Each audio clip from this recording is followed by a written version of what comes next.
Sa isang lumang bahay sa gilid ng kabundukan sa Benguet, nakatira si Lola Mercedes, isang 84 anyos na dating mananahi. Tahimik ang kanyang buhay, simula nang pumanaw ang asawa at magsipag-asawa ang kanyang mga anak. Araw-araw ay pareho lang ang ginagawa niya. Magtanim ng halaman, magluto ng simpleng ulam at magdasal sa harap ng altar.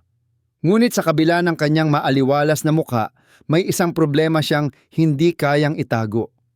Madalas siyang mahilo tuwing umaga, nangingitim ang kanyang mga kuko, at paminsan ay parang mabigat ang dibdib. Isang umaga habang nagwawalis ng bakuran, bigla siyang napaupo dahil sa pag-ikot ng kanyang paningin. Mabuti na lamang at dumaan ang kanyang apo na si Gina at agad siyang inalalayan. Dinala siya sa health center at doon ipinaliwanag ng doktor mababa ang kalidad ng dugo ni nanay. Mababa ang hemoglobin. Mabagal din ang sirkulasyon ng dugo, kaya mabilis siyang mapagod at malamig lagi ang kanyang kamay at paa. Pag-uwi nila, napaisip si Lola Mercedes. Hindi na siya bata. Ayaw niyang maging pabigat, kaya nagdesisyon siyang pag-aralan ang pagkain na makatutulong sa kanyang kalagayan. Hindi siya sanay sa mga gamot na sunod-sunod ang iniinom. Ang gusto niya ay natural. Kaya sa tulong ng kanyang apo, sinimulan niya ang bagong routine. Isang eksperimento ng mga gulay na makatutulong sa kanyang dugo at kalusugan. Ang unang gulay na isinama niya sa kanyang pang-araw-araw ay ang kangkong. Mura ito, madaling lutuin at masarap sa sabaw. Pero ang hindi alam ng karamihan, ang kangkong ay mayaman sa iron at vitamin C. Sa bawat gisa o sabaw na may kangkong, pinapabuti nito ang blood production ng katawan. Matapos ang 2 linggo, napansin ni Lola Mercedes na mas bihira na siyang mahilo.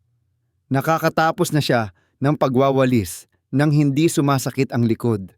Hindi pa man ito gamot, pero ramdam niyang may nagbabago sa kanyang katawan. Minsang nagluto si Gina ng ginisang kangkong na may kaunting bawang at sibuyas. Nagulat sila nang maubos ni Lola ang buong plato. Noon daw ay kalahating tasa lang ang kaya niya, pero ngayon ay mas buo ang kanyang gana. Hindi man malakas ang kanyang boses, mas malinaw naman siyang magsalita at mas may sigla sa bawat galaw. Ang simpleng gulay na dating isinasabay lang sa sinigang ay unti-unti niyang itinuring na mahalagang bahagi ng kanyang pang-araw-araw. Hindi ko alam kung ako lang ba ang nakararamdam, wika niya kay Gina, pero parang mas gumagaan ang katawan ko. Napangiti ang kanyang apo at sinabing, "Lola, baka ang kangkong ang sagot sa hiling mong hindi agad tumanda." Sa simpleng hakbang na iyon, nagsimula ang paglalakbay ni Lola Mercedes sa muling pagbuhay sa sarili.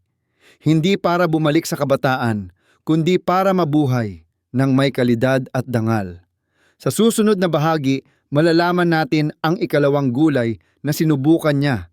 Isang gulay na madalas itapon ng marami, ngunit may taglay palang sustansyang kayang gisingin ang dugo ng matanda.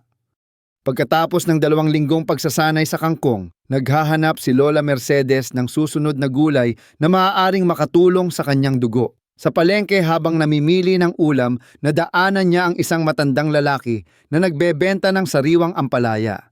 Mababa ang presyo, pero tila walang bumibili. Napansin niya ito at nilapitan. "Lola, subukan niyo. Tuanin ng matanda. Ako po'y 78 na, pero malakas pa rin sa gawain dahil dito." Itinuro nito ang bungkos ng ampalaya. Nagdalawang isip si Lola Mercedes. Hindi niya gusto ang lasa nito noon pa man. Mapait, mapakla at masyadong matapang sa panlasa. Pero dahil sa sinabi ng matanda at naisip niyang wala namang masama kung susubukan, bumili siya ng 3 piraso. Pagka-uwi, hinugasan niya ito ng maigi, hiniwa ng manipis at binabad sa asin para mabawasan ang pait. Ipinrito niya ang isa at ang natira ay inilaga niya. Sa una, parang pilit ang pagkain niya. Pero kinabukasan, nang subukan niya muli, mas naging tanggap sa kanyang panlasa. Ayon sa kanyang nabasa, ang ampalaya ay may karantin at polypeptide P2 natural na compound na nakatutulong sa pagpababa ng blood sugar. Bukod pa rito, ang ampalaya ay may anti-inflammatory at antioxidant properties na tumutulong sa pagpapalakas ng daloy ng dugo. Matapos ang isang linggo ng pagkain ng ampalaya, napansin ni Lola Mercedes na mas bihira na ang pamamanhid ng kanyang kamay. Mas mabilis din ang paghilom ng maliliit na sugat na dati ay inaabot ng isang linggo. At higit sa lahat, mas malinaw ang kanyang pag-iisip tuwing umaga. Hindi na siya tuliro o mahilo pagkagising. Gina, alam mo ba, kahit hindi masarap sa simula, parang hinahanap-hanap na ng katawan ko tong ampalaya sambit ni Lola habang nililinis ang dahon ng kanyang mga tanim. Dati isang hakbang paakyat ng hagdan hingal na ako. Ngayon parang kayang-kaya ko na kahit 2 beses pa akong magbabat akyat. Dahil dito sinubukan na rin ni Gina ang ampalaya. Hindi dahil kailangan niya ito, kundi dahil gusto niyang sabayan ang lola niya sa pagkain. Naging bonding moment nila ang pagluluto ng iba't ibang bersyon. May ginisa, may torta, minsan ay nilalagyan ng itlog, minsan ay hinahalo sa sardinas. Sa kanilang maliit na kusina, muling nabuhay ang mga halakhak. At sa bawat subo, hindi lamang sustansya ang pumapasok sa katawan, kundi lakas ng loob at pag-asa. Si Lola Mercedes ay hindi umaasa sa milagro, pero para sa kanya ang ampalaya ay isang tahimik ngunit makapangyarihang biyaya mula sa kalikasan. Sa mga sumunod na linggo, lalo pang lumakas ang kanyang loob na subukan ang iba pang gulay. Hindi na siya natatakot sa pait o bagong lasa. Ang mahalaga sa kanya ay kung anong kayang gawin nito sa loob ng kanyang katawan. Sa susunod na bahagi, makikilala natin ang ikatlong gulay na minsan ay itinuturing lamang palamuti sa mga putahe, pero sa totoo lang ay isa sa pinakamakapangyarihang pampaganda ng dugo sa mga may edad lampas 80. Matapos tanggapin ang pait ng ampalaya bilang bahagi ng kanyang bagong pamumuhay, naisip ni Lola Mercedes na humanap naman ng gulay na hindi lang nakabubuti kundi may kaunting tamis at kulay. Araw ng linggo noon at maagang pumunta sa palengke ang kanyang apo na si Gina. Pagbalik nito, may dalang isang bungkos ng red bell pepper. Lola, subukan natin to. Sabi sa health seminar, maganda raw sa puso at dugo ani Gina habang ipinapakita ang matingkad na pulang gulay. Napatitig si Lola Mercedes sa bell pepper. Noon pa man ay nakita na niya ito sa mga handaan kadalasang ginagawang dekorasyon sa pansit o topping sa menudo. Hindi niya kailanman itinuring na pangunahing sangkap. Pero dahil gusto niyang maranasan ang sinasabi ng iba, na kabutihang dulot nito, pumayag siyang subukan. Ginisa nila ito kasama ng itlog sa unang araw. Kinabukasan isinama sa chop suey. Sa ikatlong araw, tinadtad at ginawang sausawan na may kalamansi. Unti-unting naging paborito ni Lola Mercedes ang red bell pepper, hindi lang dahil sa kulay at lasa, kundi sa nararamdaman niyang sigla matapos itong kainin. Ayon sa kanyang nabasa, ang red bell pepper ay mayaman sa vitamin C, vitamin A at lycopene. Ang mga sangkap na ito ay tumutulong upang mapanatili ang malinis na daluyan ng dugo, pinapababa ang oxidative stress at iniingatan ang mga ugat mula sa pagtigas. Bukod pa rito, ang bell pepper ay natural na nagpapababa ng bad cholesterol na karaniwang sanhi ng baradong ugat. Matapos ang halos isang linggo ng pagkain ng red bell pepper, napansin ni Gina na tila mas kumikislap ang mga mata ng kanyang lola. Lola, parang iba ang kinang ng balat nyo ngayon ha? Parang hindi kayo 83. Napatawa si Lola Mercedes. Siguro dahil sa kulay ng kinakain ko, napupunta rin sa muka. Masarap sa pakiramdam ni Lola na nakakakilos siya nang hindi agad napapagod. Sa mga panahong dati ay ayaw na niyang lumabas ng bahay, ngayon ay kusang lumalabas siya sa bakuran, nakikipag-usap sa mga kapitbahay at minsan ay sumasabay pa sa Zumba sa barangay hall tuwing Miyerkules. Hindi man siya masyadong mabilis, pero ang mahalaga ay kaya pa niya. Ang simpleng gulay na madalas lang pangkulay ay isa sa mga nagbigay kulay sa panibagong yugto ng kanyang buhay. Sa bawat pagdampot ng red bell pepper, pakiramdam niya ay may hawak siyang maliit na apoy na muling nagpapainit sa kanyang katawan at damdamin. Hindi ko akalaing ang gulay na palamuti lang dati ay ganito pala kalakas ang epekto bulong niya isang gabi bago matulog. At sa kanyang isip nagsimulang mabuo ang susunod na hakbang. Nais pa niyang magdagdag ng isang gulay sa kanyang pang-araw-araw. Isa namang gulay na akala niya'y simpleng panahog lang sa ulam, ngunit may dalang sustansya na direktang nagpapalakas sa dugo at katawan ng mga kagaya niyang lampas o tanto. Makalipas ang ilang araw ng masiglang pakiramdam mula sa red bell pepper, muli na namang nag-isip si Lola Mercedes ng panibagong gulay na maaari niyang idagdag sa kanyang pang-araw-araw na pagkain. Hindi siya mahilig sa komplikado. Ang gusto niya ay simpleng mga bagay na madaling hanapin, lutuin at abot kaya. Habang niluluto ni Gina ang tanghalian, naamoy niya ang mabangong usok mula sa kusina. "Gina, anong niluluto mo? At parang napakasarap ng amoy," tanong niya. "Nagigisa lang po ako ng bawang para sa munggo," sagot ng apo. Napangiti si Lola. "Aba, yung bawang na yan lagi nating ginagamit pero hindi ko kailanman inisip na baka ito na ang susi sa magandang dugo ko." Dahil sa hinalang iyon, nagsimula siyang magsaliksik at laking gulat niya na sa mga dokumentong binasa niya, nakasaad na ang bawang ay hindi lamang panahog, kundi isa sa pinakamabisang pampalakas ng sirkulasyon ng dugo. Taglay nito ang alisin, isang compound na nakatutulong sa pagpapaluwag ng mga ugat, pagpapababa ng presyo ng dugo at pag-iwas sa pamumuo ng mga bara sa loob ng daluyan ng dugo. Kinabukasan, sinimulan ni Lola Mercedes ang kanyang bagong eksperimento. Sa bawat gisa, dinadagdagan niya ng extra na hiwang bawang. Tuwing gabi, nagluluto siya ng sabaw na may maraming pinakuluang bawang. At sa bawat kainan, ginugumikan niya itong isubo ng buo. Sa unay, medyo matapang at kakaiba sa panlasa, pero hindi nagtagal ay naging bahagi na ito ng kanyang natural na pagkain. Matapos ang 3 linggo, mas malalim na ang kanyang paghinga. Ang kanyang dating matagal na pagtayo mula sa kama ay naging mabilis. Ang lamig ng kanyang mga paa tuwing madaling araw ay unti-unti nang nawala. Hindi rin siya mabilis hingalin kahit medyo mainit ang panahon.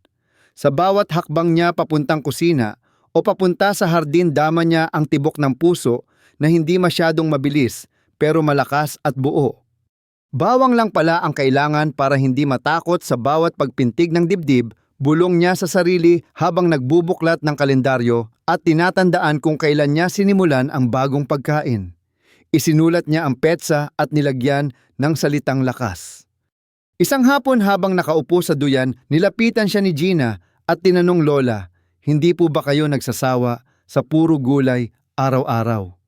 Sumagot si Lola ng may ngiti. "Anak, kapag naramdaman mong buhay pa ang katawan mo, kahit lampas 80 ka na, kahit anong gulay, masarap." Hindi niya kailangan ng mararangyang gamot o pang-ospital. Sa pamamagitan ng simpleng bawang nagbago ang takbo ng kanyang pakiramdam. At sa bawat araw na nararamdaman niyang kaya pa niyang ngumiti at kumilos, lalong tumitibay ang kanyang paniniwala. Ang kalusugan ay nasa kusina. Sa huling bahagi ng kwento, malalaman natin ang 2 pang gulay na sabay-sabay niyang idinagdag sa kanyang hapag. Mga gulay na hindi lang pampaganda ng dugo, kundi kayang palakasin ang katawan ng isang taong higit 80 at patuloy pang lumalaban sa hamon ng edad. Mula sa kangkong hanggang sa bawang, ramdam na ni Lola Mercedes ang malaking pagbabago sa kanyang katawan. Pero alam niyang hindi pa doon nagtatapos ang kanyang paglalakbay. Gusto niyang tiyakin na ang bawat subo ng kanyang pagkain ay hindi lang makapagbibigay ng lakas, kundi makatutulong din sa tibay ng kanyang dugo at katawan. Kaya't sa huling bahagi ng kanyang bagong routine, isinama niya ang 2 sa pinakaabot kayang gulay na halos araw-araw ay nandyan sa paligid: talbos ng kamote at malunggay. Unang isinama ni Lola ang talbos ng kamote. Mula pagkabata ay kilala na niya ito, pero hindi niya kailanman binigyang pansin ang tunay na kapangyarihan nito. Minsan lang niya itong kainin at kadalasan ay sa mga panahong gipit sa ulam. Ngunit ngayon, matapos niyang mabasa na ang talbos ng kamote ay mayaman sa antioxidants, potassium at fiber, sinimulan niyang ituring ito bilang pangunahing pagkain. Araw-araw ay pumipitas siya ng sariwang talbos. Mula sa kanyang likod bahay, nilalaga ito at hinahalo sa kaunting asin at kalamansi. Napansin niyang mas madali na siyang makadumi. Hindi na rin siya nananakit kapag napaupo ng matagal at higit sa lahat, mas malinaw ang kanyang pag-iisip sa tuwing nagigising. Ang potassium na taglay ng gulay ay nakatutulong para ma-regulate ang blood pressure habang ang antioxidants nito ay tumutulong para maiwasan ang paninikip ng ugat. Kasabay ng talbos ng kamote, muling niyakap ni Lola Mercedes ang paborito ng maraming ina at lola, ang malunggay. Dati iniisip lang niya ito bilang pampadagdag gatas ng mga bagong panganak. Pero laking gulat niya nang matuklasan niyang ito ay punong-puno ng iron, vitamin A at vitamin E. Tatlong sangkap na napakahalaga para sa malusog na dugo at malakas na katawan, lalo na sa mga taong nasa ikatlong yugto na ng buhay. Gumawa siya ng sopas na may malunggay, isinasahog ito sa monggo at minsan ay hinahalo lang sa mainit na tubig para gawing tsaa. Araw-araw may bahagi sa kanyang plato para sa malunggay. Sa loob ng 2 linggo, napansin niya na bihira na siyang makaramdam ng pangangalay.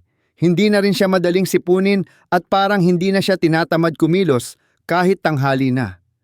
Isang gabi, habang naghahapunan sila ni Gina, tinanong siya nito, "Lola, kung papipiliin kayo ng isa sa 6 na gulay na lagi niyong kinakain, ngayon, alin ang pipiliin niyo?" Napaisip si Lola, tumigil sandali sa pagsubo at saka ngumiti. "Hindi ko pipiliin. Kasi ang tunay na lakas ay hindi lang galing sa isa. Lahat sila may ambag. Lahat sila may bahagi sa kung bakit ako mas buhay ngayon kaysa dati." At sa sandaling iyon, alam ni Gina na ang lola niyang dating halos hindi na makabangon ay muling bumalik. Hindi bilang batang muli, kundi bilang isang matandang may dangal, may direksyon at may disiplina. Ang kanyang lakas ay hindi galing sa gamot. Ito ay galing sa mga gulay. 6 na simpleng pagkain na binago ang kanyang dugo, ang kanyang katawan, at higit sa lahat ang kanyang pananaw sa pagtanda. Ang kwento ni Lola Mercedes ay paalala na kahit ikaw ay lampas 80 na, hindi pa huli ang lahat.